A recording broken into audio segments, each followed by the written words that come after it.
You think you own your home. You don't. Your home owns you. Read that again. Let it land. Every mortgage payment, every property tax bill, every leaking pipe at 2 a.m., that's not ownership. That's servitude with a deed attached. The American dream sold you a story, a beautiful, seductive, mathematically devastating story. And the car in your driveway? That's not freedom on 4 wheels. That's a depreciating anchor chained to your ankle while you try to swim upstream toward financial independence. Here's the paradox nobody puts on a greeting card.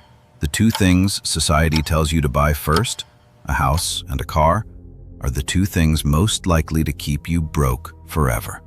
Not because you're stupid, not because you made bad choices, because the system is designed this way. The physics of wealth accumulation work against homeowners and car owners in ways that are invisible until you see them. And once you see them, you cannot unsee them. Think of a black hole, not the Hollywood version, the real one. A gravitational singularity so dense that even light, the fastest thing in the universe, cannot escape once it crosses the event horizon. You don't feel the pull until you're already inside it. The closer you get, the stronger the gravity. By the time most people realize what's happening, they're already past the point of easy return. Their money, their time, their energy, all of it spiraling inward, consumed by the mass of their possessions. Your house is a black hole. Your car is a black hole. And every month, they pull more of your financial light into their gravity well. This is not a metaphor about bad luck. This is physics. This is mathematics. This is the cold, indifferent arithmetic of assets versus liabilities. And most people have been taught to call their liabilities assets for so long that they've forgotten the difference. Robert Kiyosaki tried to explain this in 1997. Most people nodded, bought the book, and then went out and signed a 30-year mortgage anyway. Because the pull of the black hole is that strong. Because the cultural gravity around home ownership is that dense. Because when your parents, your bank, your government, and every advertisement you've ever seen all tell you the same thing, your brain stops questioning it. Your brain just obeys. And that's where we need to start. Not with judgment, not with shame, with biology. Your brain is not designed for modern financial decisions. It was built for the savannah. It was optimized over 200,000 years to seek shelter, to accumulate resources, to signal status to the tribe. Owning a large, permanent structure, a home, triggers deep neurological reward circuits that were designed for survival. Owning a fast, powerful vehicle triggers the same circuits that once responded to controlling territory and resources. These feelings are real.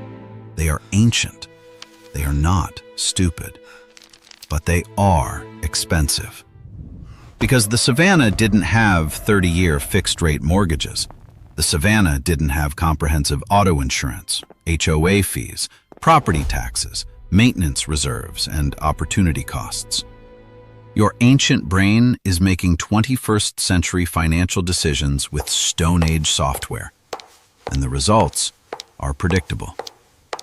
Let's look at the mechanisms, the specific, named, measurable cycles that drain your wealth while you sleep.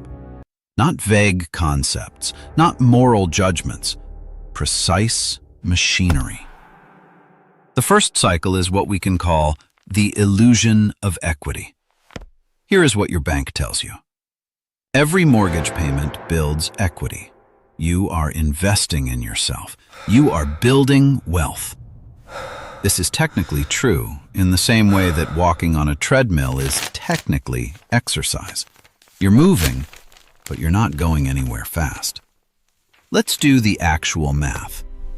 You buy a home for $400,000. You put down $80,000, 20%, because you're responsible. You take a 30-year mortgage at 6.5% interest. Your monthly payment is approximately $2,023.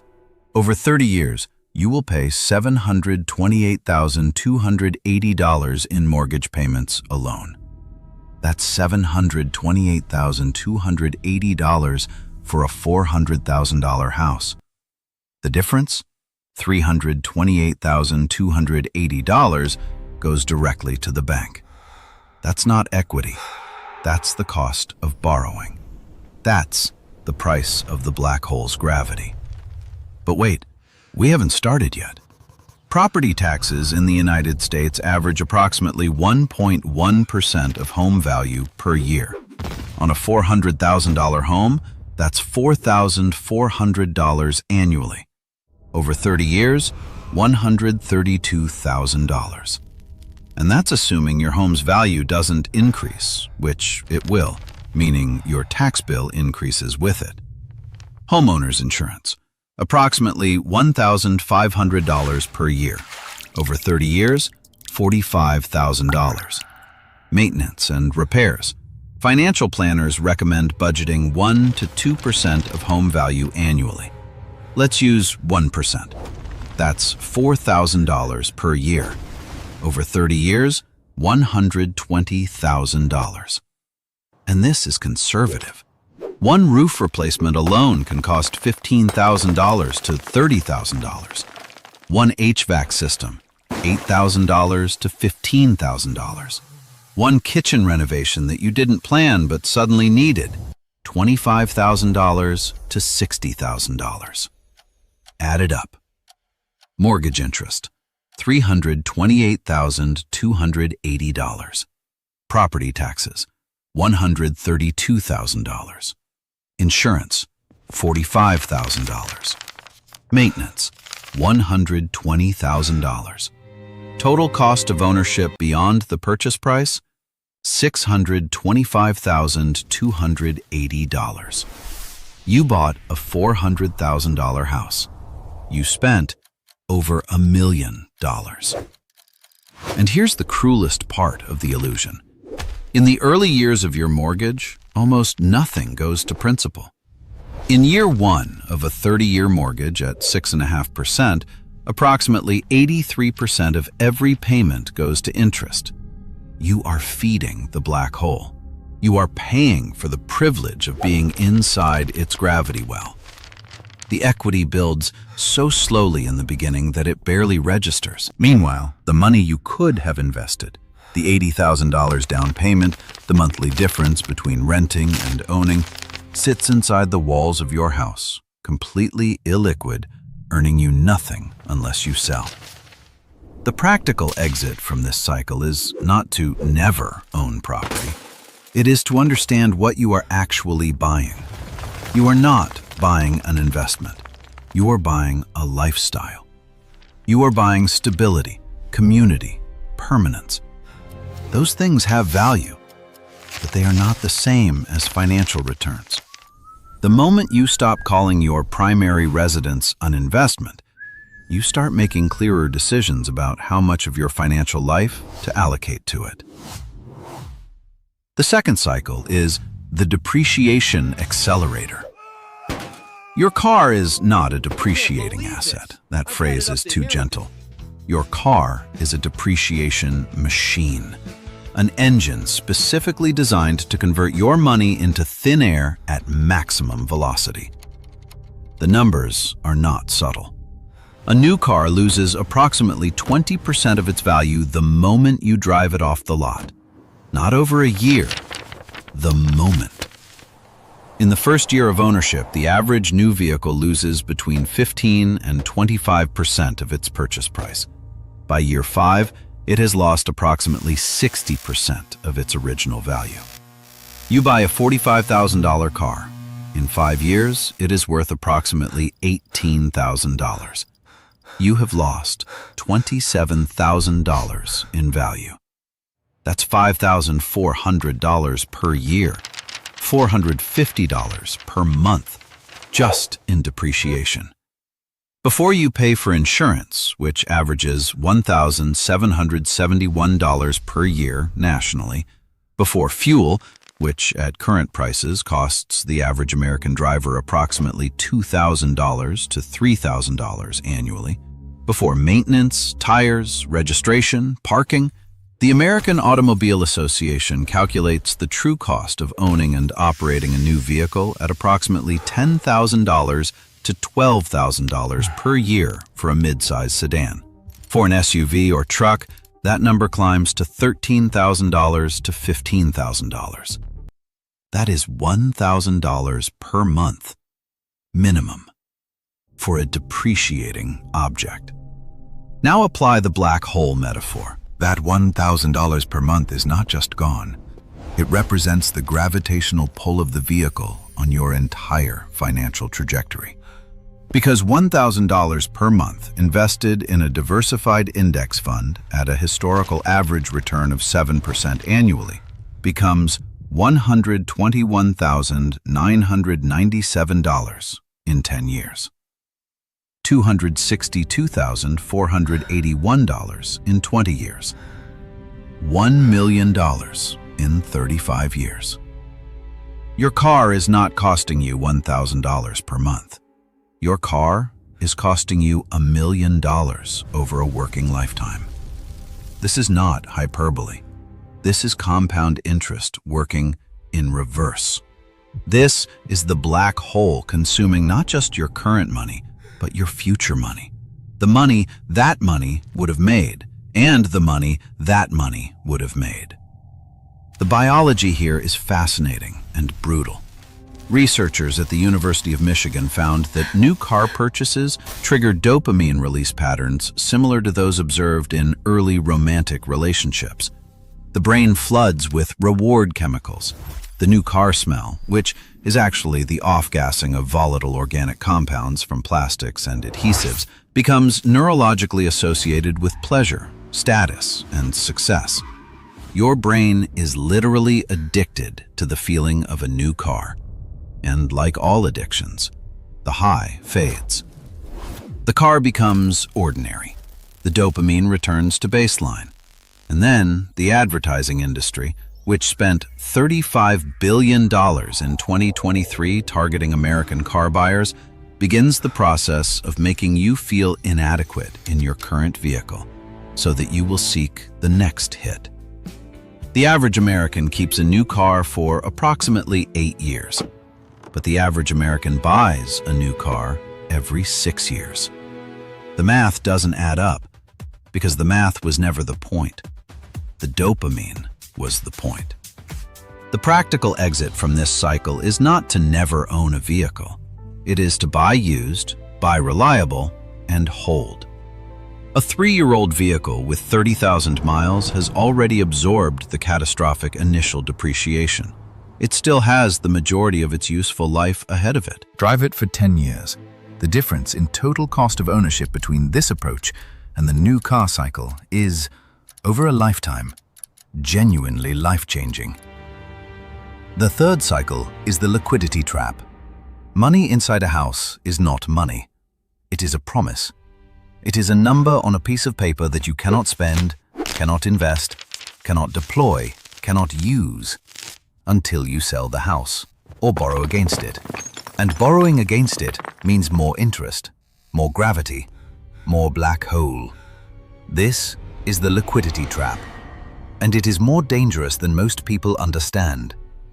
Liquidity is not just about having cash. Liquidity is about optionality. It is about the ability to respond to opportunity. Warren Buffett keeps tens of billions of dollars in cash and short-term treasuries at Berkshire Hathaway, not because cash is the best investment, but because cash is the option to make the best investment when the opportunity appears. He calls it dry powder, the ability to act when others cannot. When your net worth is locked inside your home, you have no dry powder. You have a beautiful, illiquid, maintenance-intensive store of value that you cannot deploy when the market crashes and stocks are on sale. You cannot deploy it when a business opportunity appears. You cannot deploy it when you need to relocate for a career-defining job. You cannot deploy it when your industry disrupts and you need 18 months of runway to reinvent yourself. A 2019 study by the Federal Reserve found that approximately 40% of Americans could not cover a $400 emergency expense without borrowing money or selling something. Meanwhile, the median American homeowner has approximately $200,000 in home equity.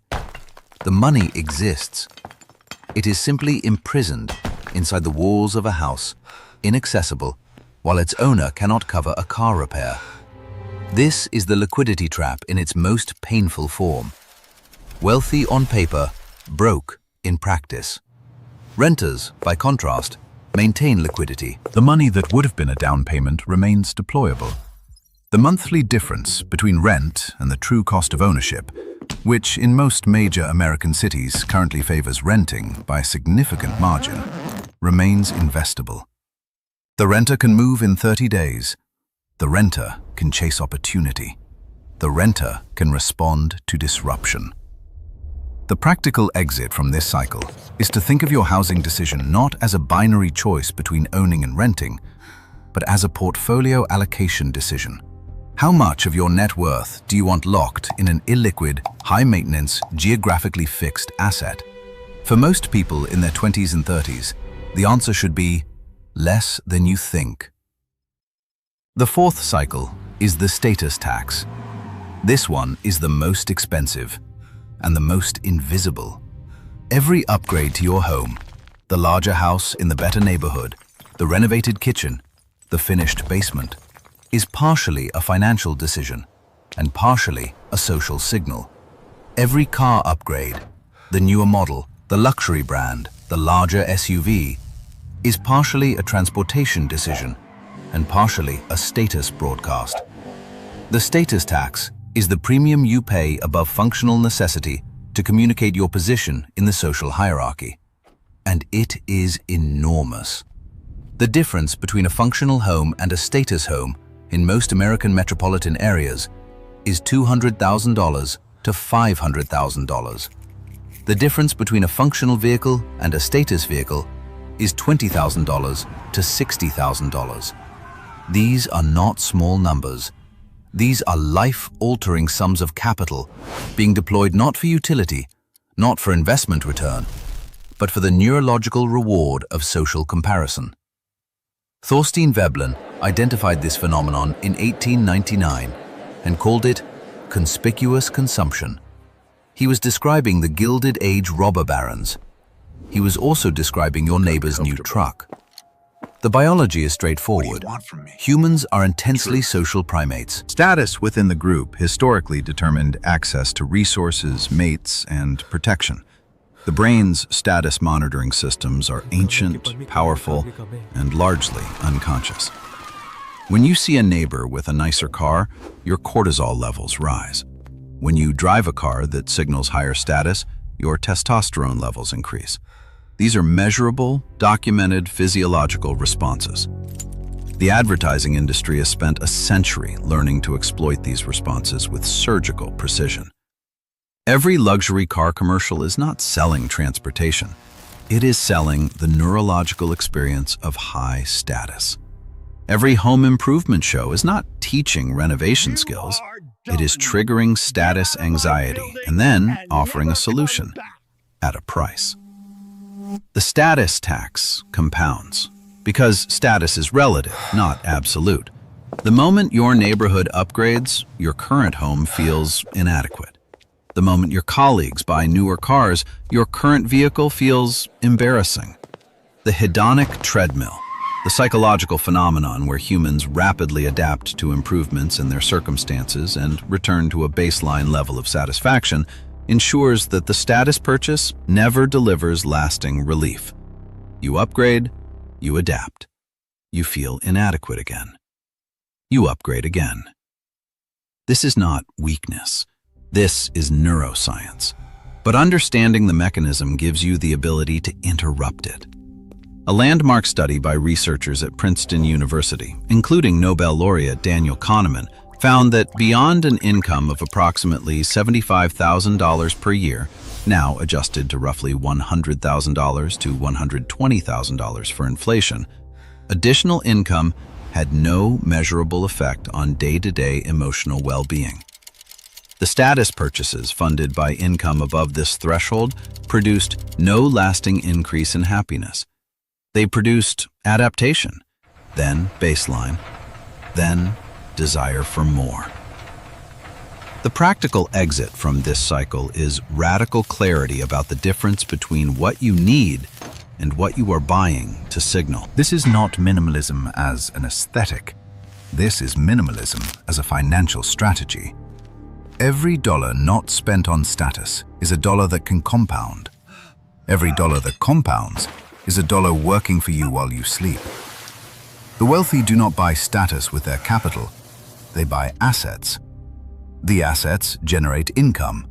The income funds whatever lifestyle they choose, including, if they want, status purchases. But the sequence matters enormously. Asset first, status second. Always. The fifth cycle is the maintenance vortex. Ownership is not a one-time decision. It is a permanent commitment to an ongoing relationship with an object that will constantly demand your time, attention, and money. Your home will always need something. Always. The roof has a 20-year lifespan. The water heater has a 10-year lifespan. The HVAC system has a 15-year lifespan. The appliances, the plumbing, the electrical systems, the foundation, the windows, the gutters, the driveway. All of it is aging. All of it will fail. And all of it will fail at the worst possible time. Because that is the nature of mechanical systems under stress. The maintenance vortex is not just about money. It is about time and cognitive load. A 2018 study, published in the Journal of Housing Economics, found that homeowners spend an average of 8 hours per month on home maintenance tasks, not including major renovations.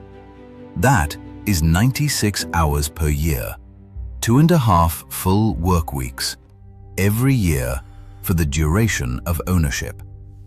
And cognitive load is not free.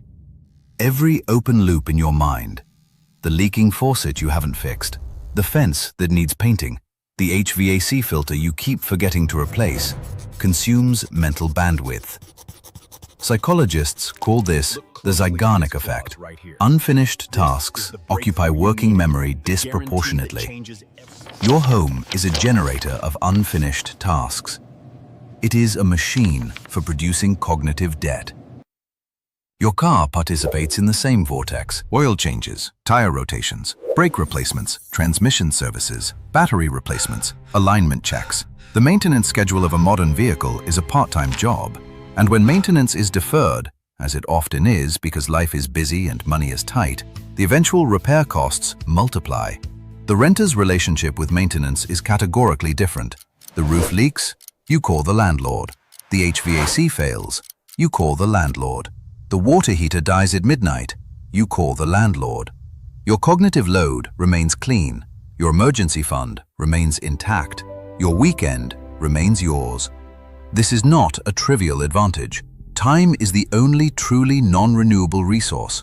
Every hour spent managing property is an hour not spent building skills, relationships, businesses, or experiences. The opportunity cost of the maintenance vortex is measured not just in dollars, but in the irreplaceable currency of human attention. The practical exit from this cycle is to price your time honestly. If your time is worth $50 per hour, a conservative estimate for most professionals, then 8 hours of monthly home maintenance costs you $400 per month in opportunity cost, in addition to any actual expenses. Add this to your true cost of ownership calculation. The number gets larger, the black hole gets denser. Now let's talk about what the other side looks like, because this is not a counsel of despair. This is a map of the gravity field, and maps exist so that you can navigate. The alternative to the black hole is not homelessness. It is not deprivation. It is not living in a van and eating rice and beans. The alternative is a deliberate, mathematically informed relationship with your possessions, one where you are the owner of your financial life, rather than the servant of your stuff. Consider the renter who takes the $80,000 that would have been a down payment and invests it in a diversified index fund. At a 7% average annual return, that $80,000 becomes $314,000 in 20 years. $628,000 in 30 years.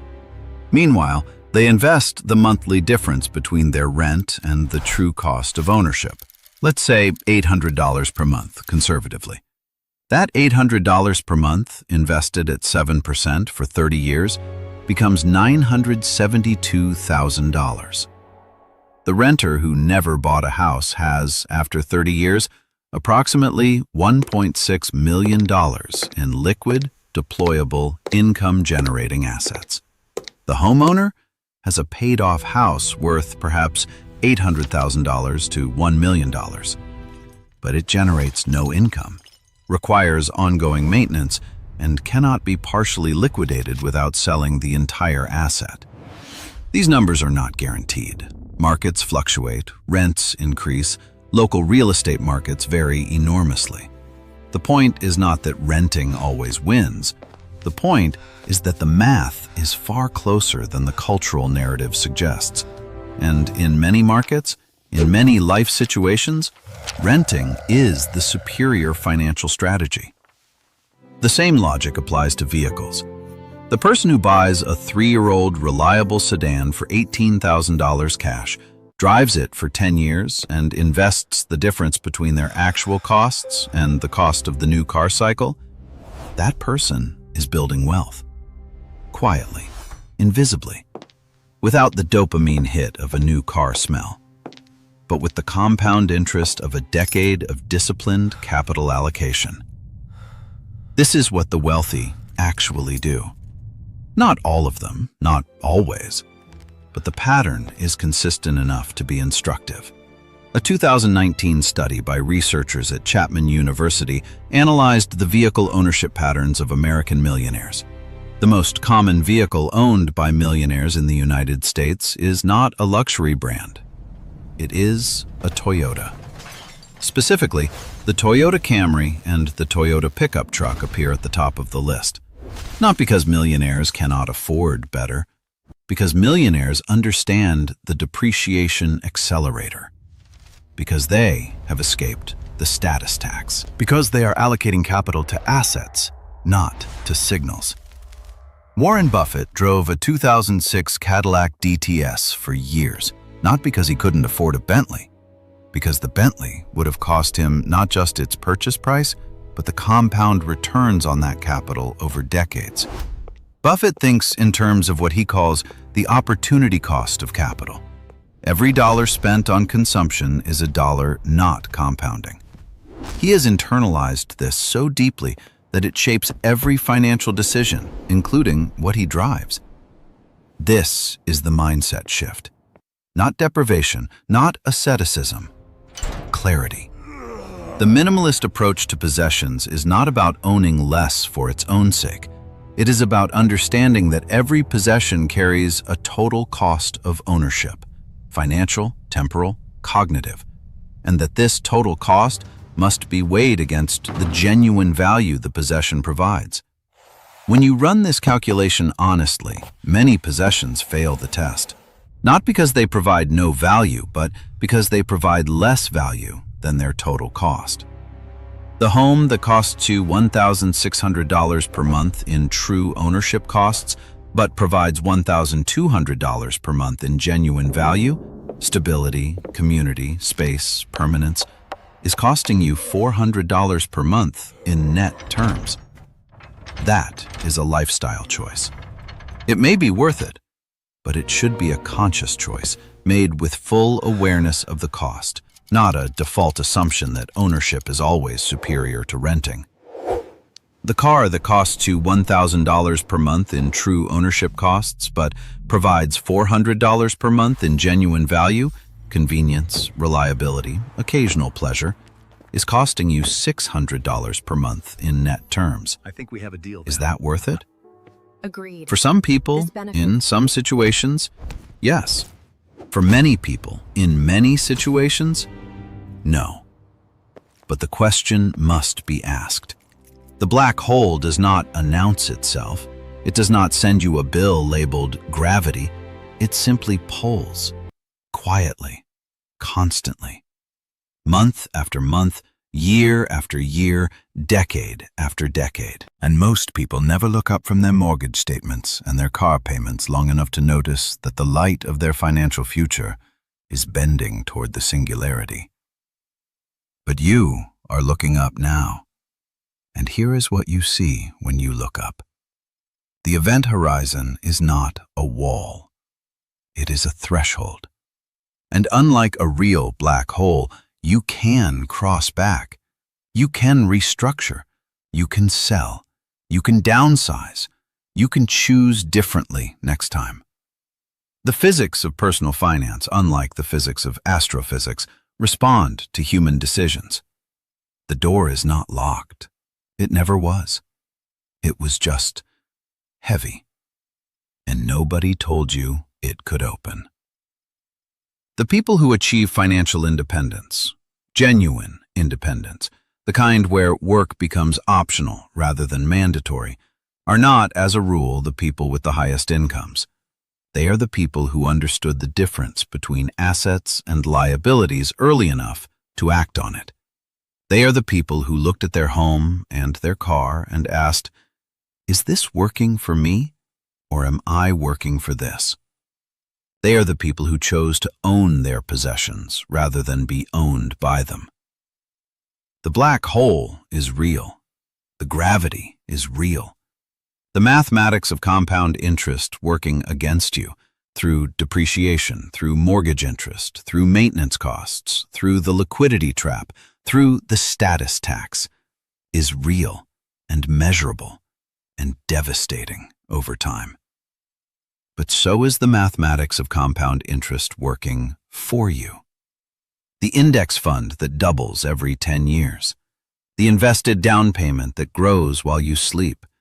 The monthly savings from driving a paid-off used car that quietly accumulate into a portfolio that generates passive income.